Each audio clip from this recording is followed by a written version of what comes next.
based on the hit Wattpad novel by Night in Black. Kuya Ki, marami tayong aabangan dito kay Madam Violet. Yung giggle, yung ines, legal. Ang killing is legal. So, sa itsura ng school, mukhang okay, sige. Pasok naman sa nai-imagine ko. Parang matira ang matibay dito na ikaw yung pumatay or ikaw yung papatayin. Parang ganun yung think about that, guys. Yung color grading nila, ang lakas maka-The Gifted ng yung Thai series na The Gifted. Kung kayo ang tatanungin ko, ano yung masasabi niyo dito sa may teaser na inilabas nila? Na-satisfied naman ba yung imagination ninyo? Hindi ba na-ruined? Let me know, guys, your thoughts in the comment section. So, the long wait is finally over dahil naglabas na, aside sa mga pa-reveal ng cast, ang Viva, dahil ngayon may teaser na din ang Hell University. And I know na isa rin kayo sa mga nagre-request talaga na makita natin yung teaser nito, at the same time mahimay natin kung kuhang-kuha ba ng adaptation na to, yung giggle, yung kilig, at the same time yung misteryo at thriller na pinadama nito nung binabasa natin noong taong, kailan ko ba ito huling nabasa? 2016? Grade, ano ba ako, nung grade 10 yon.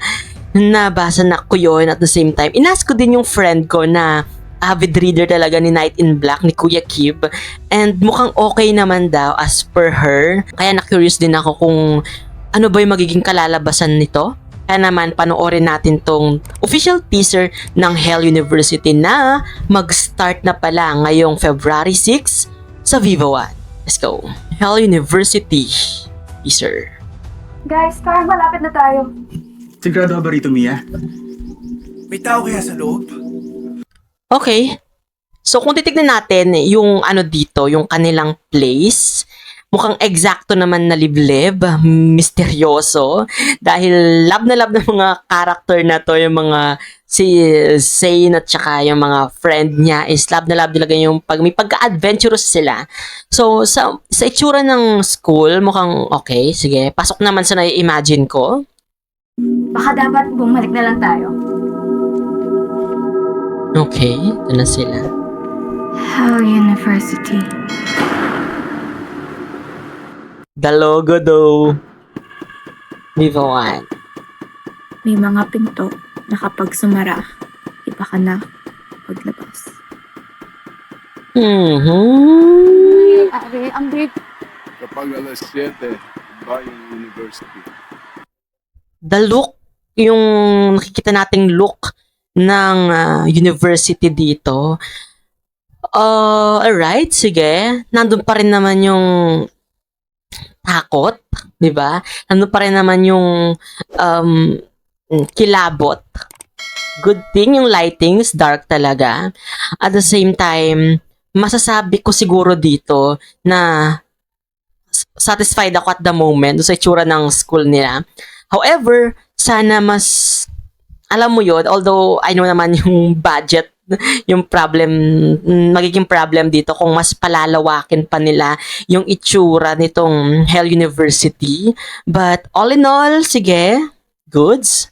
Mag-ingat kayo. Tama ba itong pinasok namin? Hindi kaya ikapahamak namin to? Based on the hit Wattpad novel by Night in Black. Kuya Good Ki, evening, newbies. I am Madam Violet. word. Madam Violet. Madam Violet is here. And you know what, guys? I know mag-a-agree kayo dito na si Sherry Hill talaga. Ang na-imagine kong Madam Violet noong binabasa ko, yung Hell University. And okay, sana mabigyan justice yung role niya dito because marami tayong aabangan dito kay Madam Violet. Yung giggle, yung ines, yung galit natin. Diba? Sana madala niya. Okay, let's go. Sige.